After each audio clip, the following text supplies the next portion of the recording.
Comment investir 100 euros? Je vais vous partager, selon moi, les meilleurs investissements rentables et passifs. Et ça va vous permettre surtout de pouvoir du coup avoir beaucoup plus de temps libre, notamment pour chercher du coup à augmenter ce taux d'épargne, à gagner plus afin d'investir davantage. Donc on commence en premier lieu, selon moi, par l'un des meilleurs investissements. Ça va être en bourse et notamment directement sur un indice boursier diversifié. Pourquoi? Parce que sur le long terme, le marché est haussier et surtout, une fois qu'on investit sur un indice boursier, on n'a strictement plus rien à faire. On le laisse tourner pendant 10 ans, 15 ans, 20 ans, 30 ans. On peut investir tous les mois. Donc moi, je vous partage qu'est-ce que je fais. Donc pour ça, j'utilise un de mes courtiers qui est Trade Republic, qui permet d'investir via des ETF, aussi des actions. Moi, je fais que via des ETF, à travers des plans d'investissement pour avoir 0 € de frais. Et quand on a 100 € par mois à investir, clairement, il faut éviter au maximum les frais.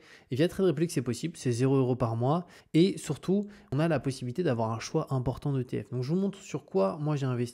Donc j'ai celui-ci, le Edgeworth Quality. Donc on peut voir que là depuis cette année ça a vraiment explosé, mais les marchés là on est à 20% sur un an. Après bien entendu ça c'est vraiment pas quelque chose qui arrive chaque année. Après si on se met sur le max, on peut voir que quand même sur le long terme on est sur une belle évolution. Là, on a pris 92% depuis 2019. Donc concrètement, on a été sur du 20% par an, mais peut-être que les 5 prochaines années, ça va baisser. Ça, on ne le sait pas forcément. Mais en tout cas, moi, j'investis sur celui-ci. Aussi un ETF Europe Momentum, donc ce sont des ETF Smart Beta, et aussi un petit peu plus bas une action Apple, mais ça c'est vraiment histoire d'eux. Je suis principalement investi sur des ETF, et si je mets sur une semaine, d'ailleurs après Trade Republic, on peut voir la performance.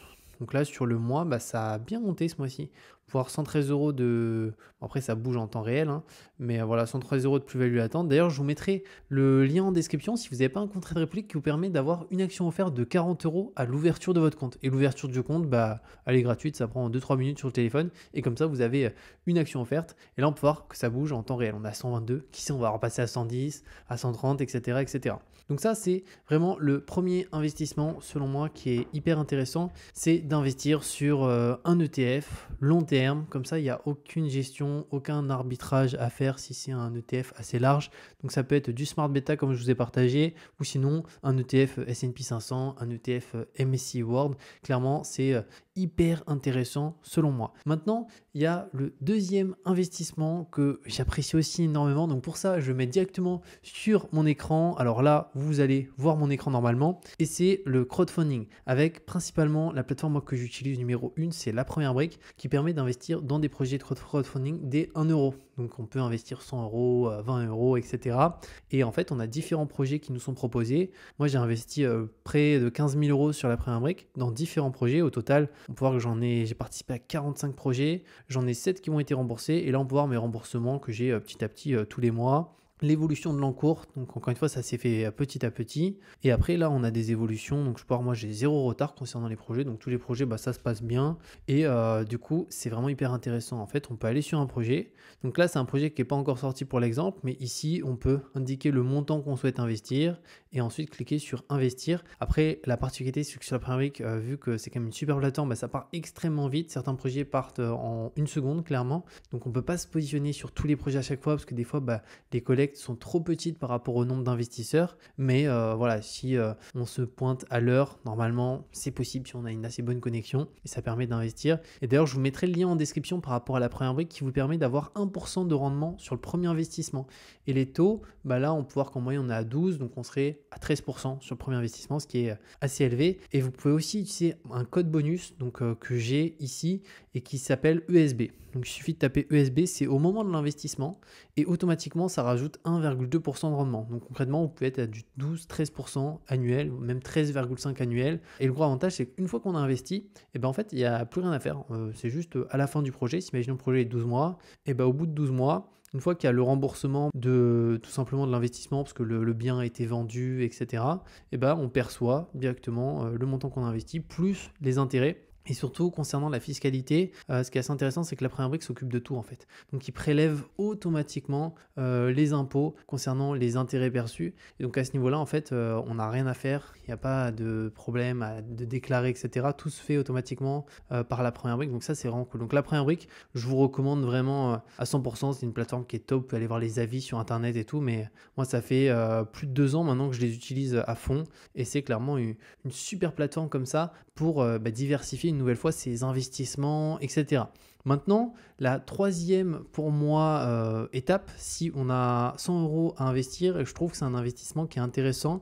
Par contre, avec un petit mais, c'est qu'il faut quand même comprendre les cycles, c'est les crypto-monnaies. Alors, les crypto-monnaies, dans mon cas, moi, quand je dis crypto-monnaies, c'est principalement BTC, Ether, donc les crypto kings, les deux. Et par contre, les crypto-monnaies, le truc, c'est vu que c'est lié à des cycles, la gestion est quand même plus active. C'est que les crypto-monnaies, ça ne se garde pas indéfiniment pendant 10 ans, etc. Alors, on peut, hein, si on le souhaite, mais le plus intéressant, selon moi, c'est vraiment d'être sur les cycles directement, les bear market acheter, et dès qu'on est en bull market où il y a une euphorie qui est très importante, vendre. Actuellement, pour qu'on a des crypto-monnaies qui sont déjà très très chères. Moi, dans mon cas, j'ai complètement arrêté d'acheter dès que BTC il était autour des 29 000, j'ai totalement arrêté.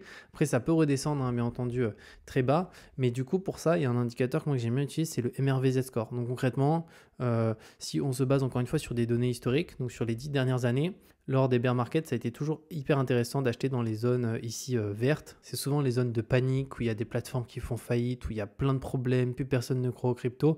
Mais ça a été les meilleures zones d'achat jusqu'à maintenant. Ici, on avait un Bitcoin qui était là autour des 16 000 $.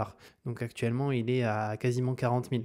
Donc ça a été des bonnes zones. Et ici, même si c'est un indicateur qui petit à petit se compresse vachement, et ben là, on peut voir qu'on est là. Donc on est quand même déjà assez haut. Des fois, ça monte assez haut, hein, et ça retrace jusqu'à la zone un peu de rechargement dans le vert. Et des fois, ça peut aussi ne pas retracer, comme ici, hein, c'est-à-dire qu'on est sorti de la zone verte et après, ça ne s'est pas directement arrêté jusqu'à retomber en bear market, retomber au plus bas. Et aussi au niveau de cet indicateur, on peut voir que au début, ça tombait même des fois en dessous. Après, là, ça tapait pile le bas. Là, ça a tapé, mais c'était assez compliqué, c'est assez vite remonté. Et là, pour le coup, ça n'a même pas tapé le bas du range vert ici. Donc, il faut le prendre en considération. C'est un indicateur qui se compresse petit à petit. Donc, ça ne va pas faire exactement la même chose tout le temps. Mais en tout cas, voilà, vous comprenez le principe à ce niveau-là. Donc là, potentiellement, si on a un bull market, on pourrait se retrouver autour des 4 à 5 à peu près. Donc, ça serait des zones de vente. Bien entendu, si le marché des crypto-monnaies suit ce qui s'est passé par du coup les dernières années, en sachant qu'après le comportement humain ne change jamais, hein. À ce niveau-là, l'humain ne change pas. C'est pour ça que des fois on peut dire mais c'est pas possible que ça se repasse. Là, c'était le cas pendant les 4 derniers cycles, mais ça pourrait être les 3 derniers cycles, mais ça pourrait être le cas une nouvelle fois ou pas à suivre. Mais en tout cas, une petite exposition aux crypto-monnaies, ça peut être intéressant, mais vraiment sur les crypto kings, les plus gros projets, notamment Bitcoin et Ether, parce que le reste après c'est tellement volatile. Donc les performances peuvent être plus importantes, mais aussi il y a un risque que ça y a zéro aussi qui est tout aussi important. Donc ça c'est quelque chose qui peut être intéressant, pas forcément pour tout le monde, mais moi en tout cas personnellement j'utiliserais principalement ces 3 leviers. Si j'avais 100 euros à investir, je mettrais je pense 40% pour le coup bourse sur un ETF, je mettrais 40% en crowdfunding avec des rendements autour des 12% par an, et je mettrais 20% en crypto-monnaie. Ouais, si j'avais 100 euros par mois à investir, juste pour les crypto-monnaies, du coup, il y a un tout petit peu plus de gestion active parce qu'il faut regarder un peu les cycles. Donc, ça prend un petit peu plus de temps. Encore une fois, ça reste raisonnable. Et je focuserai vraiment mon attention sur si je suis salarié, faire plus d'heures, chercher à être augmenté, changer de travail si le travail dans lequel je travaille, je ne suis pas assez bien payé, etc. Et en tant qu'indépendant, là, du coup, chercher à gagner plus, à trouver davantage de clients, etc. Parce que c'est ça qui va réellement faire une grosse différence. C'est finalement combien on peut investir chaque mois. Entre une personne qui investit 100 euros par mois et une personne qui investit 500, le résultat à la fin, au bout de 20 ans, 30 ans, il est totalement différent. Donc voilà par rapport à cette vidéo. J'espère que ça vous a plu. Je vous mets 2 autres vidéos sur la chaîne juste ici. Donc n'hésitez pas à aller les voir et on se retrouve très bientôt pour de nouvelles vidéos.